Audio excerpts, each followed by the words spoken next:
오늘 주시는 하나님의 말씀을 받겠습니다. 사도행전 7장 1절로 8절 말씀입니다. 신약성경 196페이지입니다. 사도행전 7장 1절로 8절 말씀 교독하겠습니다. 제가 먼저 읽습니다. 대제사장이 이르되 이것이 사실이냐?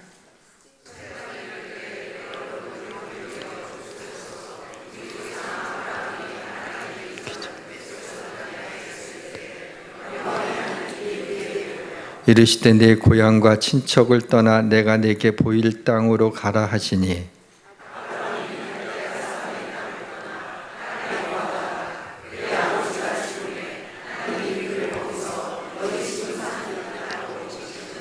그러나 여기서 발 붙일 만한 땅도 유업으로 주지 아니하시고 다만 이 땅을 아직 자식도 없는 그와 그의 후손에게 소유로 주신다고 약속하셨으며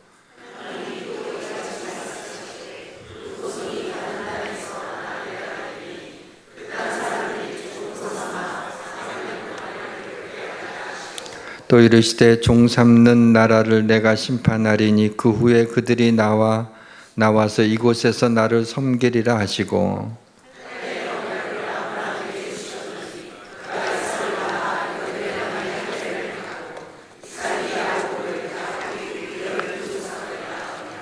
아멘.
기도합니다.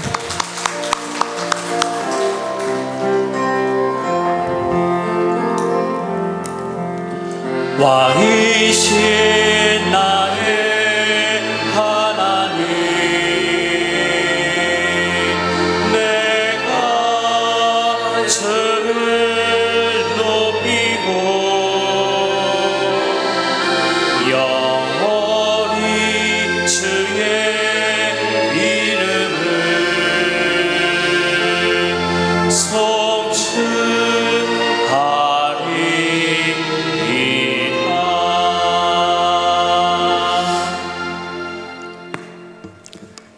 거짓 증인이 스데반에 대해서 거짓 증언을 하자 대제사장이 스데반에게 이것이 사실이냐고 묻습니다. 스데반이 사실이 아니다라는 말로 답할 수 있었지만 스데반은 이 재판의 자리를 말씀을 전할 기회로 얻어서 성경에서 가장 긴 설교를 시작합니다. 사도행전 7장 2절부터 53절까지 설교를 하죠. 스데반의 설교는 크게 세 사람을 언급하고 있습니다. 아브라함, 요셉, 모세입니다. 사실 오늘 본문은 스데반의 설교 전체가 오늘 본문입니다. 본문을 읽으려고 봤더니 제가 한번 읽어봤습니다. 스데반처럼 큰 소리로 읽어봤는데 8분 정도가 걸리는 거예요. 그래서 너무 성경 읽는 시간이 8분이나 너무 길다고 생각이 들어서 편의상 아브라함의 이야기가 있는 8절까지만 오늘 본문으로 삼았지만 사실은 스데반 설교 전체에 대해서 말씀을 드릴 것입니다. 스데반의 설교를 설교할 때 하나님께서 이 시간 이곳에 있는 우리에게 주시는 메시지를 받고자 합니다. 성령께서 주의 종에게 성령 충만을 주시고 사랑하는 우리 성도님들에게 은혜를 베풀어 주시기를 주의 이름으로 축원합니다. 모든 것이 잘 될 것입니다. 먼저 아브라함의 이야기입니다. 셈족의 후손인 데라는 아브라함과 나홀과 하란을 낳았습니다. 아브라함은 사레와 결혼을 했고 나홀은 밀가와 결혼을 했습니다. 근데 이 하란은 아내 이름은 안 나와 있는데 하란은 롯을 낳고 아버지보다 먼저 이 세상을 떠났습니다. 아브라함의 아버지 데라가 가족들을 데리고 갈대아인의 우르에서 떠나 가나안 땅으로 가려고 떠납니다. 그러나 하란 땅에 이르러서 그 땅이 좋아 보였는지 아니면 너무 먼 길을 이동했기 때문에 힘들어서인지 모르겠지만 그 땅에 정착을 합니다. 결국 하란 땅에서 데라는 죽음을 맞이하게 됩니다. 우상을 만드는 집안에서 태어난 이 아브라함은 여호와 하나님을 알 리가 없었습니다. 그러나 그때에는 신이 지배하던 그런 시대였습니다. 그래서 신에 대한 경외심은 가지고 있었던 거죠. 하나님께서 어느 날 친히 아브라함에게 나타나셔서 놀라운 말씀을 하십니다. 그것이 창세기 12장 1절로 3절에 나오는 말씀인데요. 너는 너의 고향과 친척 아버지 집을 떠나 내가 네게 보여줄 땅으로 가라. 내가 너로 큰 민족을 이루고 내게 복을 주어 내 이름을 창대하게 하리니 너는 복이 될지라. 너를 축복하는 자에게 내가 복을 내리고 너를 저주하는 자에게 내가 저주를 내리리니 땅의 모든 족속이 너로 말미암아 복을 얻을 것이라 하리라. 어느 날 느닷없이 찾아온 여호와 하나님의 이 말씀을 듣습니다. 이 축복의 말씀을 창세기 12장 4절에서 그 내용을 보게 되면은 이에 아브라함이 여호와의 말씀을 따라갔고 롯도 그와 함께 갔으며 아브라함이 하란을 떠날 때 75세였더라. 이 하란을 떠날 때 하나님이 이 아브라함에게 나타나셔서 이 축복의 말씀을 전했다고 그동안 그렇게 생각하고 있었어요. 또 그렇게 말씀도 전하고 말이죠. 그런데 스데반의 설교를 읽다가 좀 깜짝 놀랐습니다. 새로운 사실을 알게 되었습니다. 본문 2절에서 4절 말씀을 보시면 스데반이 이르되 여러분 부형들이여 들으소서 우리 조상 아브라함이 하란에 있기 전 메소포타미아에 있을 때 영광의 하나님이 그에게 보여 이르시되 네 고향과 친척을 떠나 내가 네게 보일 땅으로 가라 하시니 아브라함이 갈대아 사람의 땅을 떠나 하란에 거하다가 그의 아버지가 죽음에 하나님이 그를 거기서 지금 너희 사는 이 땅으로 옮겼느니라. 이 말씀이 나오는 이 사진을 한번 띄워주세요. 여기 사진을 보시게 되면 맨 이쪽에 보게 되면 우르라고 나와 있죠. 이것은 성경에는 갈대아인의 우르라고 얘기를 합니다.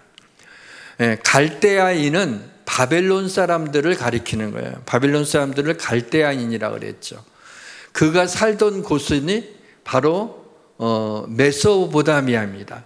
여러분 4대 문명의 발상지 할 때 메소포타미아 들어보신 적이 있죠? 유프라테 강하고 티그리스 강이 있는 그곳, 지금의 이란이 있는 그쪽입니다. 바로 그곳이 메소포타미아이고 갈대아인의 우르, 갈대아 우르입니다. 여기에서 살았던 것이죠. 그런데 그 성경학자들에 의하게 되면 데라는 우상을 만드는 그런 일들을 생계로 삼고 있었어요. 그래서 데라가 그 가나안 땅을 향해서 떠납니다. 왜 떠나게 됐는지는 성경에 안 나와 있었는데 저는 스데반의 설교의 이 본문을 보면서 짐작이 됐어요. 이 아브라함이 그 축복의 말씀을 들은 곳이 어디였느냐? 그것은 하란 땅이 아니라 바로 이 갈대아 우르, 바로 이 메소포타미아에 있을 때 하나님의 음성을 들었다고 스데반이 설교하고 있잖아요. 하나님 말씀은 완전하잖아요. 그리고 나서 4절을 12장 창세기 10장 4절을 보니까는 좀 이해가 되더라고요. 아, 이렇게 볼 수 있구나라는 것을 깨닫게 됐어요. 근데 거기에서 아브라함이 여기를 떠나자 그랬어요. 아마 우상을 만드는 일을 했기 때문에 아마 하나님이 기뻐하시지 않았던 것 같아요. 그래서 아브라함에게 축복하면서 떠나라고 한 거예요. 그래서 장남 아브라함이 워낙 아마 강하게 얘기를 했던 것 같아요. 그 데라가 할 수 없이 그것을 받아들여서 하나님이 지시할 보여주는 땅으로 가는데 그 땅의 종착지는 가나안이죠. 그렇지만은 데라는 하나님의 음성을 못 들었어요. 그러니까는 하란이라고 하는 아들 이름도 하간이 있지만 지명입니다. 이 하란은 이 하란 땅에 이르렀을 때 데라가 그냥 여기가 좋다, 그냥 있자 그러는. 아브라함은 끝까지 가야 되는데 할 수 없이 더 이상 아버지를 어길 수가 없어서 거기 있다가 아버지가 돌아가시니까 그때서 다시 하나님이 말씀하신 대로 갈 바를 알지 못하고 목적지를 모르고 출발하고 있는 그 장면을 볼 수가 있습니다. 아브라함은 목적지를 바라보고 떠난 것이 아닙니다. 내가 네게 보일 땅으로 가라라고 한 하나님 말씀을 듣고 하나님만 바라보며 즉시 순종을 한 것입니다. 이건 보통 일이 아니에요. 우리가 어디를 특히 이사를 갈 때 이사 가는 곳을 알지 못하고 떠나는 사람들이 어디 있겠습니까? 근데 하나님이 그렇게 나타나셔서 그 말씀, 그 축복의 말씀을 들으면서 아브라함이 그 말씀이 그대로 믿어진 거야.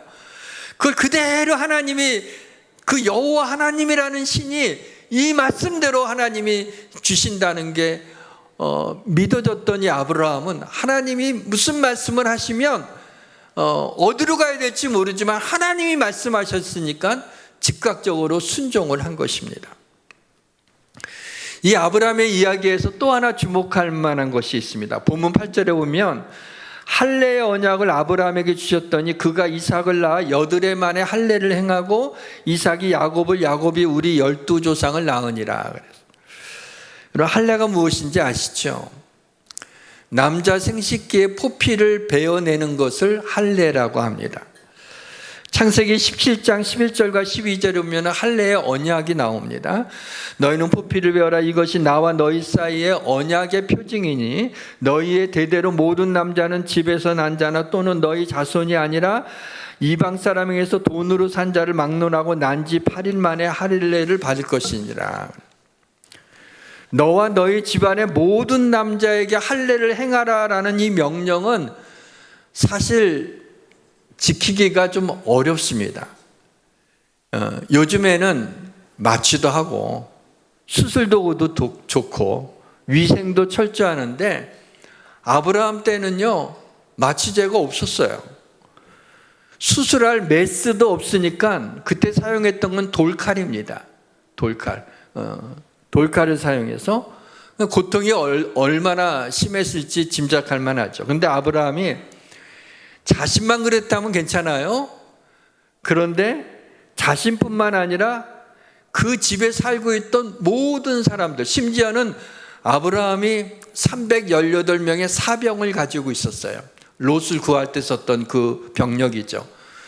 그 사람들까지 전부 다 할례를 받게 하는 거예요. 창세기 17장에 이렇게 나옵니다. 하나님이 아브라함과 말씀을 마치시고 그를 떠나 올라가셨더라. 그 다음에 이에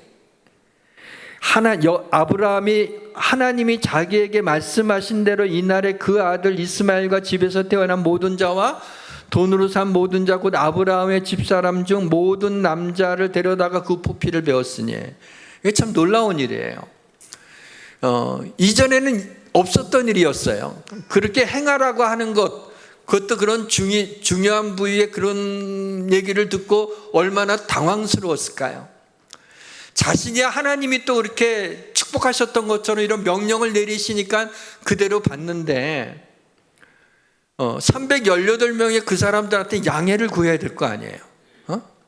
좀 상황이 이렇게 됐으니까 좀 이렇게 좀 더 좀 이렇게 너희들한테 뭘 줄 것을 줄 테니까 좀 뭐 해달라. 그런 거 없어요. 하나님이 말씀하시니까 이에 그 말씀하시자마자 그 일을 그대로 행한 것입니다. 아브라함을 믿음의 조상이라고 불리운 이유는 아브라함은 하나님의 말씀을 받으면 즉각 순종을 했어요. 믿음의 전당이라고 할 수 있는, 명예의 전당이 아니라 믿음의 전당이라고 할 수 있는 시브리서를 보게 되면 믿음으로 아브라함은 부르심을 받을 때 순종하여 장래의 유업으로 받을 땅에 나아갔을 때 갈 바를 알지 못하고 나아갔으며, 강조하고 있는 것은 뭐냐면 순종이에요. 아브라함은 하나님의 부르심과 명령에 순종하는 그런 믿음의 사람이었습니다. 여러분, 은혜를 받았다라고 하는 그런 말씀을 하실 때 어떤 마음으로 하시나요? 어떨 때 여러분들이 은혜를 받았다라고 말씀하십니까? 미처 몰랐었는데 깨닫게 되었을 때 은혜 받았다고 하죠. 또 말씀을 들으면서 깊이 공감이 갔을 때 또 은혜 받았다고 하죠. 말씀을 듣는 중에 오늘 목사님이 내 얘기를 하시네 하고 마음이 움찔할 때 은혜를 받았다고 하죠. 뭐 시험 드는 사람도 있긴 합니다. 어떻든 은혜를 받습니다. 말씀을 듣고 나서 내 믿음이 좀 더 이렇게 커지는 것 같은, 믿음이 격려받을 때 또 은혜 받았다고 합니다. 다 맞는 말입니다. 근데 은혜 받았다는 말의 가장 중요한 의미는 뭐냐면 그 말씀을 듣고 순종하는 거예요. 말씀을 듣고 변화가 일어나는 거예요. 그것이 진정한 의미의 은혜를 받았다라고 할 수 있는 겁니다. 자, 말씀을 듣고 깨닫고 공감하고 나에게 주시는 말씀을 받았는데 그 말씀대로 살질 않아요. 그럼 은혜 받았다는 말은 그냥 내 마음을 좀 업시키는, 좀 좋은 마음의 분위기를 갖는 겁니까? 그게 아니죠. 하나님이 우리에게 말씀을 하실 때는 그 말씀대로 살으라고 말씀하신 것이지, 너희들의 믿음을 격려하거나 뭔가 좀 우울할 텐데 좀 좋은 마음으로 살아가라든가, 감동을 받는다든가, 거기에서 스탑되는 게 아니란 말이죠. 신앙생활에서 중요한 것은 말씀을 듣고 순종하는 것, 믿음대로 행하는 것이에요. 그래서 행함이 없는 믿음은 그 자체가 죽은 것이라 그랬습니다. 이 아브라함의 이야기를 보면서 또 하나 말씀드릴 게 있는데, 아브라함에 대한 기사는 창세기 12장에서 25장까지 나와 있어요. 창세기에 나타난 이 아브라함의 이야기를 이렇게 쭉 읽어보게 되면 아브라함을 중심으로, 아브라함의 믿음을 이렇게 더듬어가면서 아브라함을 중심으로 이야기가 되어 있는 것을 볼 수가 있습니다. 그런데 오늘 이 1절부터 8절까지, 2절부터 8절까지 이 아브라함의 이야기를 제가 좀 반복해서 읽었어요. 여러 번 이렇게 반복해서 읽는데 읽을수록 아브라함이 보이지를 않고 하나님이 보이는 거예요. 그러니까 하나님이 주도권을 가지고 아브라함을 이끌어가고 있는 것을 느꼈습니다. 여러분도 한번 2절부터 8절까지를 여러 번 읽다 보게 되면 분명 아브라함의 이야기인데 하나님의 이야기예요. 그것을 볼 수가 있습니다. 아브라함의 믿음에 초점을 맞추고 우리도 아브라함처럼 그런 믿음을 가져야겠다라고 생각하고 아브라함의 이야기를 읽었지만, 스데반은 말씀의 초점을 사람에게 맞추지 않고 하나님에게 맞췄어요. 하나님이 하시는 일들을 보여주신 겁니다. 아브라함이 말씀을 듣고 믿음으로 고향 친척을 떠난 거예요. 근데 스데반이 이렇게 얘기하고 있어요. 그렇게 하게 하신 이가 하나님이시라는 것을 말하고 있는 겁니다. 자, 오늘 본문 4절 하반절을 보시죠. 하나님이 그를 거기서 너희 지금 사는 이 땅으로 옮기셨느니라. 제가 붉은 글씨로 해놓을 때 주어하고 동사가 나오죠. 주어와 동사만 이렇게 놓고 보게 되면 뭐예요? 하나님이 옮기셨느니라. 그러니까 하나님이 하신 거라는 거예요. 여러분, 분명히 아브라함이 한 거예요. 그렇죠? 아브라함이 떠난 거예요. 아브라함이 순종한 거예요. 그렇지만은 하나님이 옮기셨다고 이렇게 말씀하고 있습니다. 문법적으로는 이게 맞지 않아요. 근데 신앙의 문법에는 맞는 것입니다. 이와 같죠. 우리는 믿음으로 헌신한 자, 내가 믿음으로 헌신했어요. 주님을 사랑하는 마음으로, 주의 교회를 사랑하는 마음으로 헌신했어요. 분명히 내가 믿음으로 한 거예요. 그런데 하나님이 하신 거예요. 그렇게 행하고 나서 뭐라 그래요? 이 모든 게 하나님의 은혜였다고 고백을 하는 겁니다. 사랑하는 성도 여러분, 하나님을 신뢰하는 그런 믿음을 가지고 하나님의 말씀에 즉각 순종하시고 성령님이 감동할 땐 결단하는, 그래서 우리의 믿음이 박제된 믿음이 아니라 살아있는 믿음, 하나님이 말씀을 주실 때마다 그 말씀대로 살려고 버둥대는 우리 믿음의 사람들이 되시길 주의 이름으로 축원합니다. 네. 박제라는 말이 나와서 우리 3층에서 4층 올라가는 계단 사이에 보게 되면 잠자리 한 마리가 딱 붙어 있습니다. 몇 년 됐습니다. 박제돼 갖고 있는데 오늘 한번 확인해 보십시오. 그래서 그걸 볼 때마다 우리 성도님들 신앙이 박제되지 않았으면 좋겠다, 그런 마음을 항상 오늘 확인해 보십시오. 두 번째로 요셉의 이야기를 나누겠습니다. 요셉의 이야기는 창세기 37장부터 마지막 50장까지는 요셉의 이야기입니다. 아브라함의 이야기가 창세기에서 14장이 나오고요, 요셉의 이야기도 14장이 나옵니다. 근데 모세의 이야기는 출애굽기 1장부터 마지막 40장까지 전부 모세의 이야기입니다. 모세를 중심으로 이야기가 돌아가고 있죠.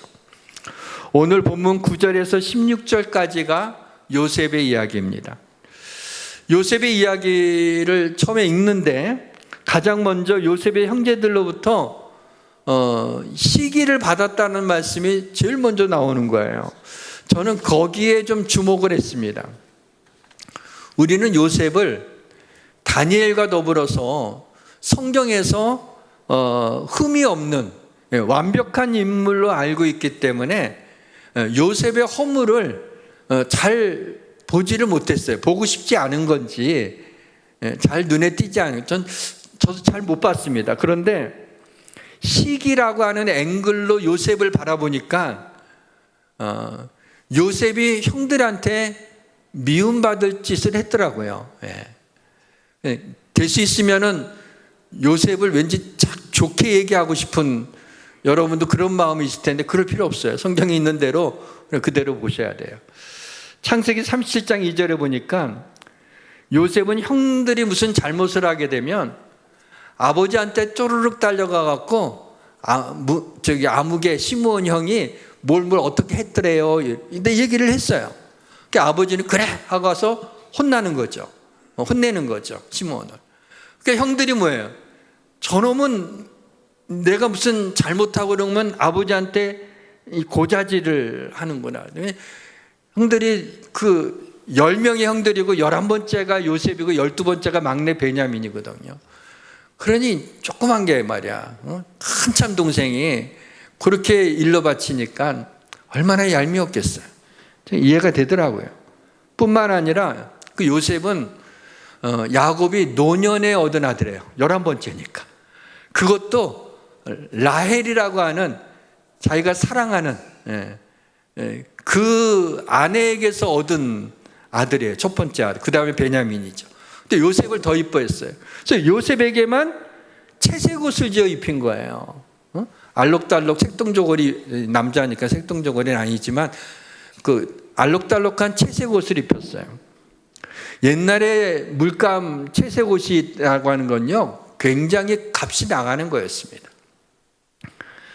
그런데 편애를 한 거죠. 야곱이 잘못한 거예요. 그렇지만은 요셉도 보면은 항상 채색 옷을 입고 다닙니다. 그러니까 좀 형들한테 잘난 척하는 거죠. 그런 철없는 아이였습니다. 형들한테 그게 좀 특별한 날만 좀 입고 안 입어야 되는데 어린 마음에 그걸 입고 자랑스럽게 다녔어요. 그걸로 인해서 요셉은 더욱 형들에게서 시기와 미움을 받게 됩니다.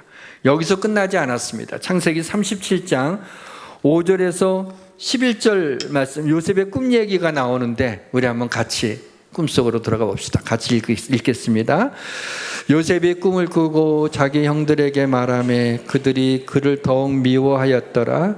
요셉이 그들에게 이르되 청하건대 내가 꾼 꿈을 들으시오. 우리가 밭에서 곡식단을 묶더니 내 단은 일어서고 당신의 단은 내 단을 둘러서서 절하더이다.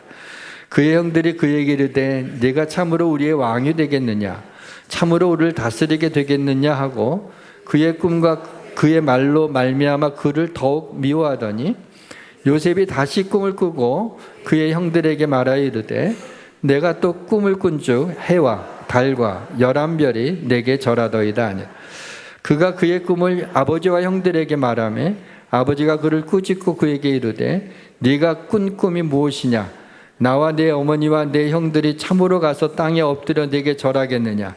그의 형들은 시기하되 그의 아버지는 그 말을 간직해 두었더라. 주책 아니에요? 꿈을 꿔서 곡식단, 그런 꿈을 꿀 수 있죠. 그거 형들한테 얘기하면 어떡해요?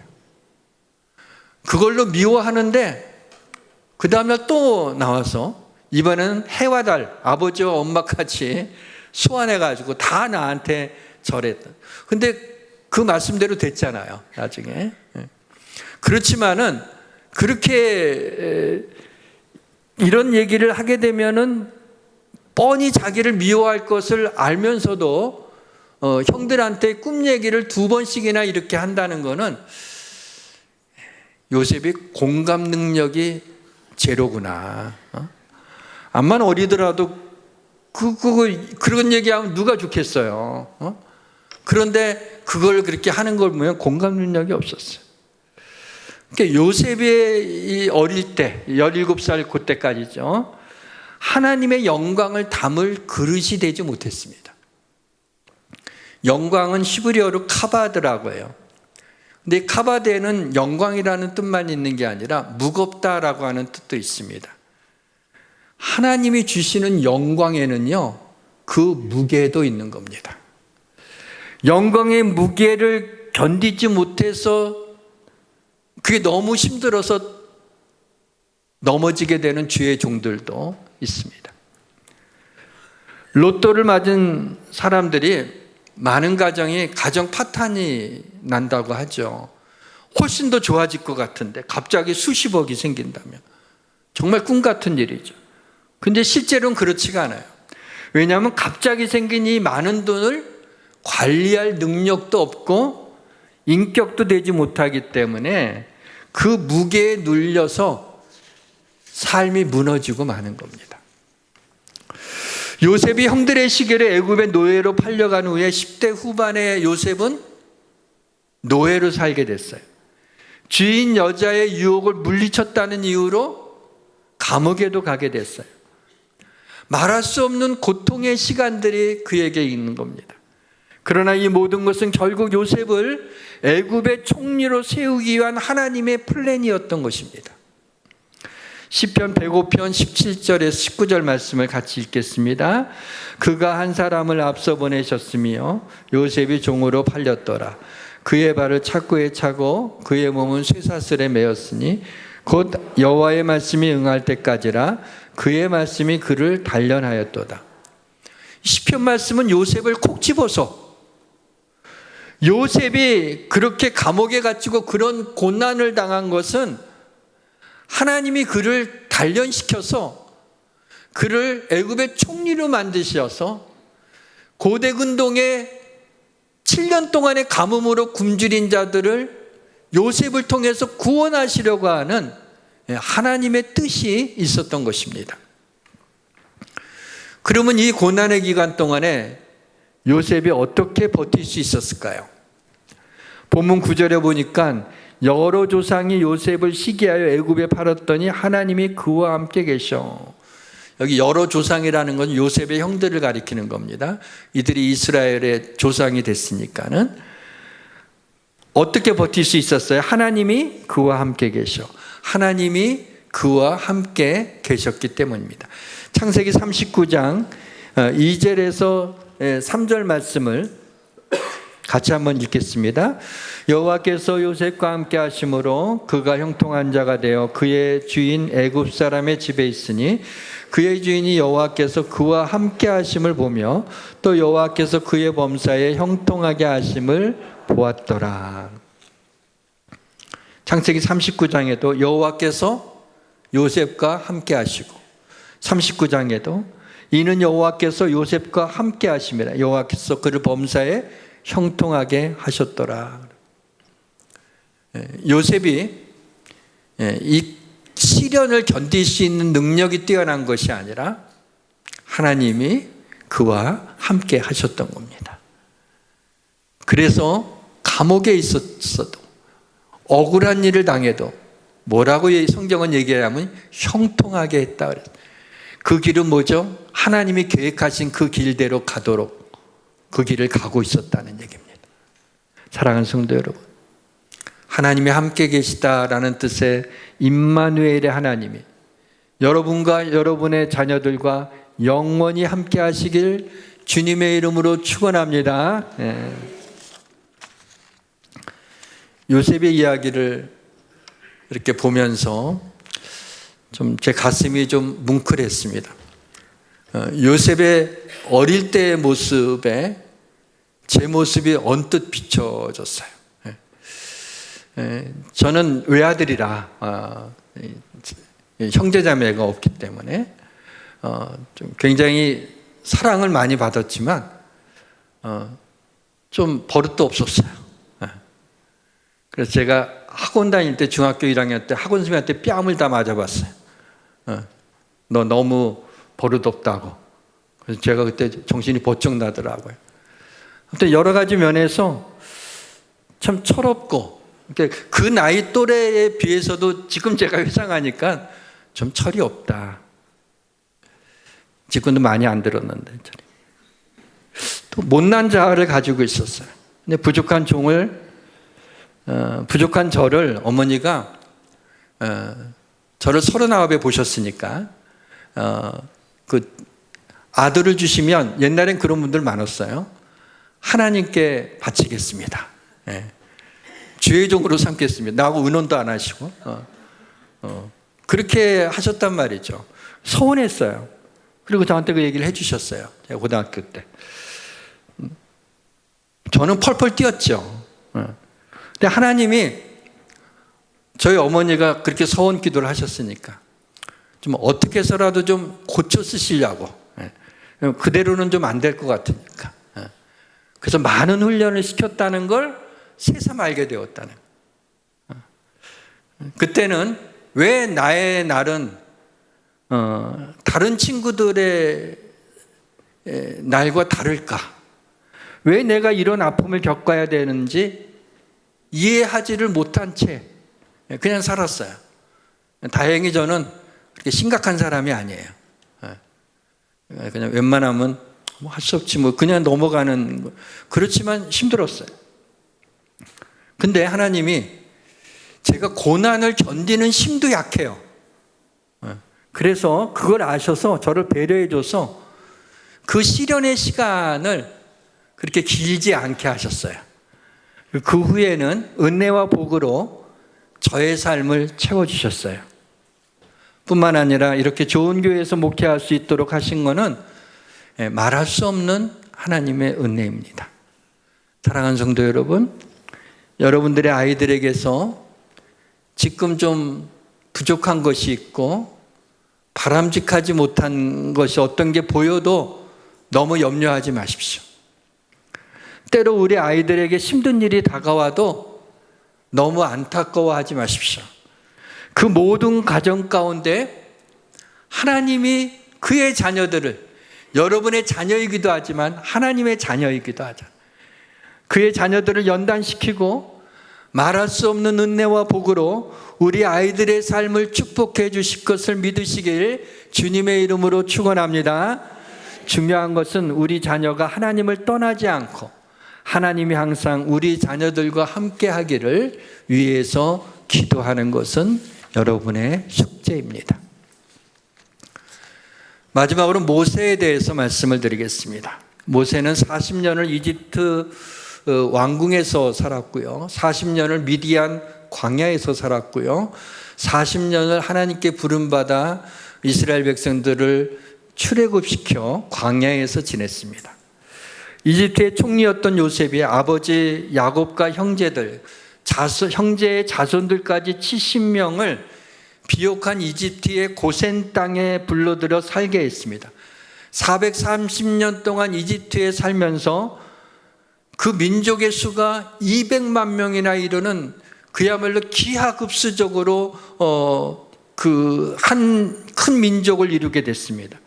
그러나 요셉을 알지 못하는 새 왕이 이집트 왕위에 오르자 그 새 왕은 이스라엘 백성들의 번성함을 보고 위협을 느꼈어요. 그래서 힘든 노동을 시키고 남자 아기들이 태어나면 산파들에게 죽이라고 하는 명령을 내렸습니다. 근데 이때 모세가 태어났어요. 모세도 이제 죽을 수 있죠. 근데 하나님이 산파들에게 은혜를 베푸셔서 죽이질 않게 하고, 그 부모도 자식이기 때문이지만 물론 모세가 성경에 보면 잘생긴 걸 보고 석 달 동안 숨겼다라고 말씀하고 있어요. 오늘 본문 20절에도 보게 되면요, 그때 모세가 낳았는데 하나님 보시기에 아름다운지라. 그러니까 모세는 잘생겼어요. 근데 본문 22절에 보니까 모세가 애굽 사람의 모든 지혜를 배워 그의 말과 하는 일에 능하더라. 그때 이집트 문명이 있었잖아요. 이집트는요 최고의 발전된 나라였어요. 그 나라의 지혜를 다 배웠다 그랬어요. 말도 잘한다고 그랬어요. 그냥 모든 일에 능했다 그랬어요. 하는 일이 능했어요. 능력이 있었단 말이죠. 더욱이 바로의 공주의 아들로 자라났으니까 최고의 집안이죠. 이집트에서. 그리고 모세는 어릴 때부터 자신이 히브리인 것을 알고 민족의식이 또 강했어요. 의식이 있는 청년이에요. 본문 23절에 나이 40이 되면 그 형제 이스라엘 자손을 돌볼 생각이 나더라. 내가 이스라엘 이 억압받는 이 백성들, 이 민족을 내가 좀 돌봐야 되겠다. 자, 모세의 스펙이 너무 좋죠. 인물 좋죠. 학벌 좋죠. 말 잘하죠. 예쁘게. 능력 있죠. 집안 좋죠. 의식까지 있습니다. 요즘 말로 육각형입니다. 부족함이 없는 사람이었어요. 그런데 인생의 전환점이 왔습니다. 모세는 시브리 형제가 원통한 일 당함을 보고 의분을 참지 못하고 이집트 군사를 죽입니다. 그리고 시브리 사람들이 싸울 때 니들끼리 싸우면 어떡하냐 하다가 네가 뭔데? 이런 말을 듣고 낙심을 합니다. 자이반 타이반으로 이집트를 나옵니다. 미디안 광야에서 시프라를 만나서 결혼을 하고 아들 둘을 낳습니다. 모세가 그의 장인 미디안 제사장 이드로의 양떼를 치니 그랬어요. 모세가 광야에서 장인의 양떼를 치는 평범하다 못해 모세가 비참하게 살아가고 있었어요. 이집트에 있을 때는 최고였어요. 그렇죠? 최고 스펙까지. 그런데 광야에서는 최고 비참했어요. 왜 제가 비참했다고 말씀드리냐면 출애굽기 46장 34절 상반절에 보니까 애굽 사람은 다 목축을 가증히 여기나니. 이스라엘에서는 양 치는 걸 그렇게 가증히 여기지 않았어요. 누구나 평범하게 다 치는 거예요. 근데 애굽 사람들은 이상하게 목축하는 사람들을 가증히 여길 정도로 제일 아래로 봤던 거예요. 근데 모세는 40년 동안 이집트에 살았잖아요. 자기가 목축을 치고 있다는 거는 그런 사고방식으로 볼 적에는 가증히 여기는 가장 비참한 일을 하고 있는, 나이가 80이 되도록 그 일을 하고, 그것도 자기 양이면 좀 괜찮아. 뭐예요? 장인의 양을 치고 있는, 자기 소유도 없어요. 육각형 모세가 어느새 볼품없는 불쌍한 노인네로 변하고 말았어. 모세가 낮아질 대로 낮아졌을 때, 약해질 대로 약해졌을 때 하나님이 시내산 광야 가시나무 떨기 불꽃 가운데서 모세를 부릅니다. 내 백성 이스라엘 자손을 애굽에서 인도하여 내게 하리라. 여기서 잘 보면 내 백성 이스라엘 자손을 애굽에서 인도하여 내게 하리라. 누가 한다는 거예요? 하나님이 하신다. 우리는 모세가 출애굽시켰다 그러잖아요. 근데 왜? 내가 그렇게 인도하여 내게 하리라 라고 말씀하고 있어요. 하나님이 여러 표징을 통해서 모세에게 사명을 감당하라고 했지만 모세는 제가 말도 잘 못하고 입도 뻣뻣하고 혀가 둔하다고 그래요. 그렇게 말 잘하던 사람이 이제 이집트 말도 다 잊어버렸어요. 40년이 지났는데 이제 사람들하고 대화도 많이 안 해봤어요. 말을 잘 못하게 됐지. 입이 뻣뻣해진 게 맞습니다. 그러다가 하나님이 모세에게 이제 가라. 내가 내 입과 함께 있어 할 말을 가르치리라. 그런데 모세는 자신이 없어서 오 주여 보낼 만한 자를 보내소서. 모세가 자신이 없었어요. 겸손한 것도 맞습니다. 그러나 이쯤 되면 불순종입니다. 그래서 하나님이 모세를 향해서 노하는 장면을 그 다음에 볼 수가 있죠.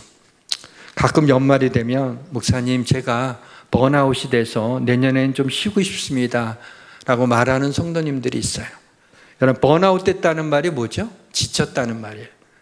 왜 지쳤어요? 그동안 내심으로 하나님의 일을 하니까 지친 거예요. 하나님의 일은 하나님이 공급할 수 있는 힘으로 하는 거예요. 하나님 공급하시면 하나님 일을 할 땐 더 기쁘고 더 힘이 나는 겁니다.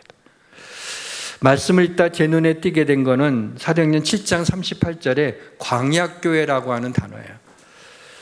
이스라엘의 40년의 광야 생활을 광야교회라고 표현했어요. 모세는 200만 명의 초대형 교회의 담임 목사예요. 교회니까.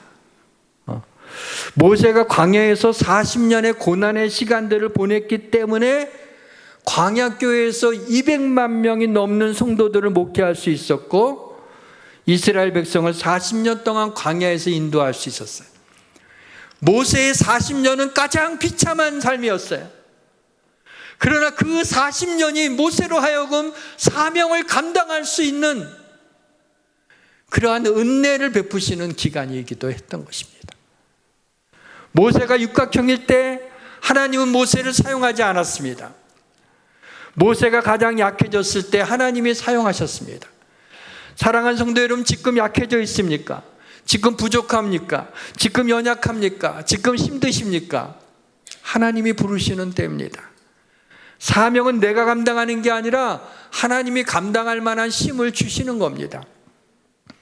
저는 선교팀을 위해서 기도하다가 이런 기도를 드렸어요. 하나님, 우리 필리핀 선교팀이 내 열정과 내 지혜와 내 헌신으로 한다는 생각이 무너지고 하나님께서 선교할 수 있는 힘을 주셨다고, 피곤치 않게 하셨다는 고백이 나오게 해달라고 기도를 했습니다. 말씀을 마치겠습니다. 하나님의 말씀을 듣고 은혜 받았다고 하지만 그것으로 끝나면 무슨 의미가 있습니까?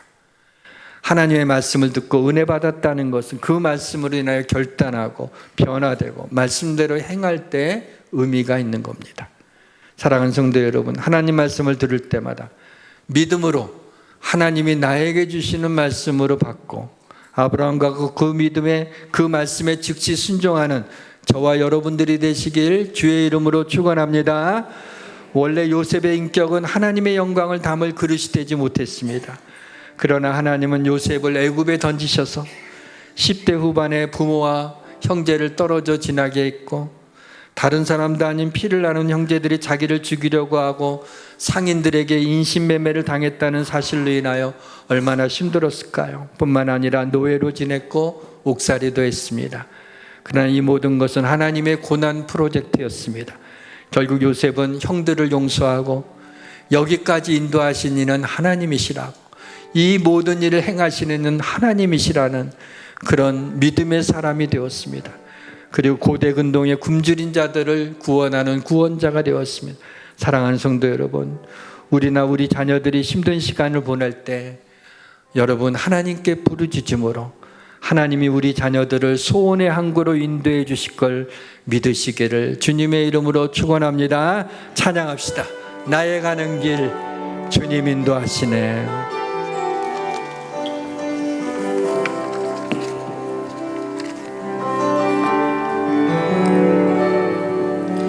나의 가는 길 주님 인도하시네. 그는 보이지 않아도 날 위해 일하시네. 주 나의 인도자 항상 함께 하시네. 사랑과 힘 베푸시며 인도하시네.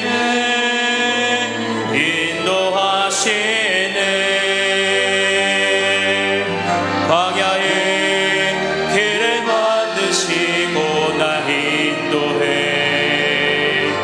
사망의 강 만드신 것 보라. 하늘과 땅 변해도 주의 말씀 영원히 내 삶 속에 새 일을 행하리. 나의 가는 길 주님 인도하시네. 그는 보이지 않아도 날 위해 일하시네. 주 나의 인도자 항상 함께 하시네. 사랑과 힘 베푸시며 인도하시네.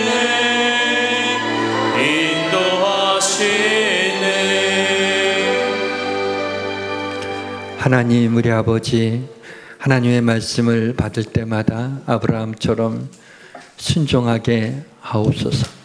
하나님, 우리의 삶에 많이 부족하고 연약하고 결핍되어 있는 것들이 있더라도 하나님이 이 모든 것들을 고난의 프로젝트 속에 넣어서 우리가 상상하지 못할 하나님의 은혜와 축복을 받는 그 길로 하나님이 인도해 주실 줄 믿습니다. 염려하지 않고 하나님 앞에 기도함으로 우리와 우리 자녀들이 소원의 항구로 하나님 인도해 주시기를 원합니다. 예수님의 이름으로 기도합니다. 아멘.